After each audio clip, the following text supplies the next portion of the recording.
I was in the middle of a client meeting when the lobby doors burst open with such force that several people turned to look. There stood Karen Miller, the president of our neighborhood HOA.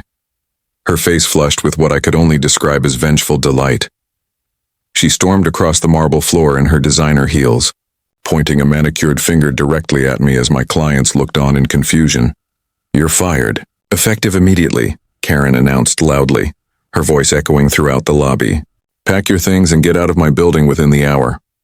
I felt my cheeks burn as every eye in the lobby turned toward us. My clients shifted uncomfortably in their seats, but I managed to maintain my composure. Karen stood there with her arms crossed, a smug smile spreading across her face as she relished my public humiliation. But there was something she didn't know, something that made me straighten my shoulders and meet her gaze without flinching. I simply nodded and said, "I think there's been a misunderstanding." "Karen." Her eyebrows shot up at my calm response. "The only misunderstanding is that you thought you could stay employed here after your pathetic performance. Now get out before I call security."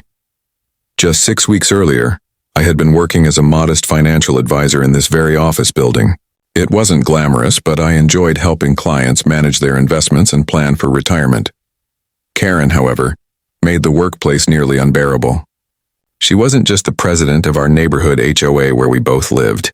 She was also the office manager for our building, a position that gave her 2 platforms from which to exert her love of control. Karen micromanaged everything from the temperature in the break room to which parking spaces employees could use. If you dared to question her authority, you'd find yourself written up for insubordination or suddenly dealing with surprise HOA violation notices at home. I had watched talented colleagues quit rather than deal with her petty tyranny. But my situation had changed dramatically, though no one at work knew it yet. My uncle had passed away 2 months ago, leaving me a substantial inheritance that I had decided to invest in real estate.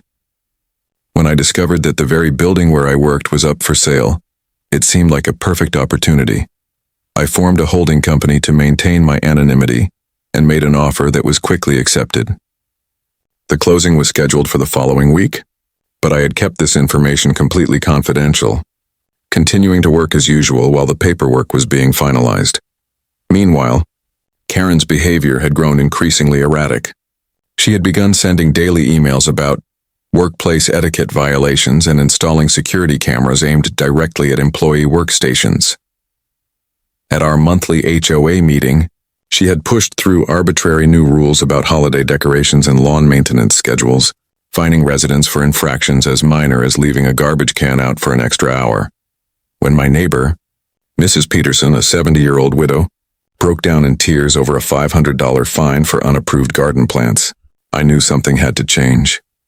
Last week, Karen had cornered me in the break room, accusing me of violating office decorum by bringing clients through the front entrance instead of the side door. "This isn't some low-rent operation," she had hissed, jabbing her finger toward my chest. "Maybe if you showed more professionalism, you wouldn't be stuck in that tiny office forever."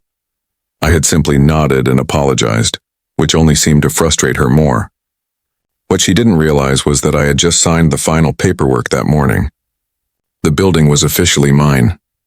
Now, standing in the lobby with Karen demanding I leave immediately, I could feel the weight of the building deed in my portfolio. I gathered my client's paperwork and calmly stood up. "I apologize for the interruption," I told them quietly. "Perhaps we can reschedule for tomorrow morning." After they left, Karen stepped closer, her voice dropping to a venomous whisper. "I've been waiting to do that for months. You have no ambition, no vision. People like you are just stepping stones for people like me." I nodded, maintaining my professional demeanor. "You might be surprised, Karen." I walked toward the exit, pulled out my phone, and deliberately called my lawyer within earshot. "Hi, James. Yes, everything went through. The building is officially mine as of 9 a.m. this morning. Could you please have the new management notices prepared for tomorrow? Thank you." I glanced back to see Karen frozen in place, her mouth slightly open as the implications of my conversation dawned on her. Without another word, I walked out the door. The next morning, I arrived early with the property management team. We posted notices throughout the building, effective immediately. Smith Properties is the new owner of Oakwood Professional Center.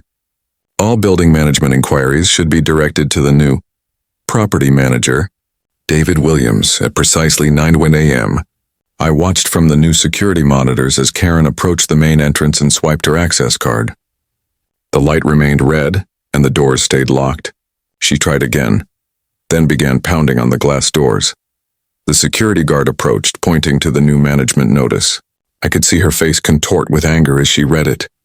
When David finally let her in to explain the situation, Karen stormed past him and headed straight for her office, only to find the locks had been changed. By this time, a small crowd of employees had gathered in the lobby, watching the scene unfold with barely concealed fascination. "Where is he?" Karen demanded, spinning around to face the crowd. "Where is that nobody who thinks he can play games with me?" I stepped forward from my position near the elevator. "Good morning, Karen. I believe David was explaining the change in management." "You?" She laughed, but it came out more like a strangled gasp. "This is some kind of sick joke. You can't afford to buy this building." I smiled gently. "Actually, Smith Properties is my holding company.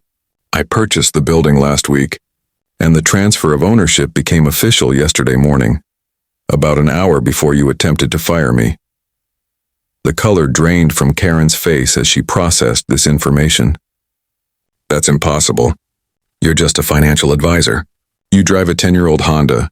I believe in living below my means," I replied calmly. "But that's neither here nor there. As the new owner, I've hired a professional management company to oversee building operations. Your position has been eliminated." "Effective immediately." Karen's shock quickly gave way to rage. "You can't do this to me. I've managed this building for 7 years. I'll sue you for wrongful termination. You're welcome to speak with my attorneys," I said, handing her a business card. "But you should know that I have extensive documentation of your management practices, including testimony from employees about workplace harassment and intimidation. Now I need to ask you to vacate the premises. Your personal belongings will be packed and delivered to your home address." That's when Karen completely lost control. She started screaming obscenities, her face turning an alarming shade of red. She grabbed a potted plant from the reception desk and hurled it across the lobby, narrowly missing an elderly client who had just walked in. Then she turned to the reception computer and shoved it off the desk, sending it crashing to the floor. "This is my building?" she shrieked, knocking over chairs as she moved toward the reception desk. "Mine, you're all fired. Every single one of you." David immediately called security while I tried to calm the situation. "Karen, please stop. You're only making things worse for yourself." She spun toward me, eyes wild with fury. "You think you're so clever, don't you? Well, I'm still the HOA president. I'll make your life a living nightmare. I'll find every violation on your property and fine you until you're bankrupt." Security arrived quickly, but when they attempted to escort Karen out, she slapped one of the guards across the face. At that point, David had no choice but to call 911. Within minutes, 2 police officers arrived and attempted to reason with Karen, who was now barricaded behind the reception desk, threatening anyone who came near. When the officers approached, Karen tried to shove past them toward me, screaming that she would destroy me. The officers had no choice but to restrain her, and despite her struggles and protests, she was handcuffed and informed that she was being arrested for disorderly conduct, destruction of property, assault, and trespassing. As the officers led her toward the exit, Karen continued to shout threats and promises of retribution. The entire lobby fell silent as the doors closed behind them, the echo of her threats still hanging in the air. The following week, Karen appeared in court and was charged with 3 misdemeanors.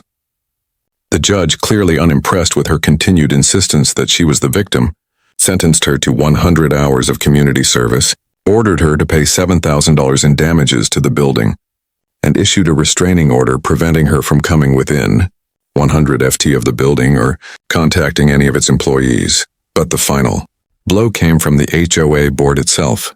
An emergency meeting was called, and with footage of Karen's arrest circulating among residents, the board voted unanimously to remove her as president.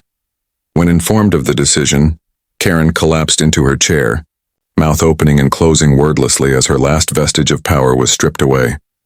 For the first time since I'd known her, Karen was completely speechless.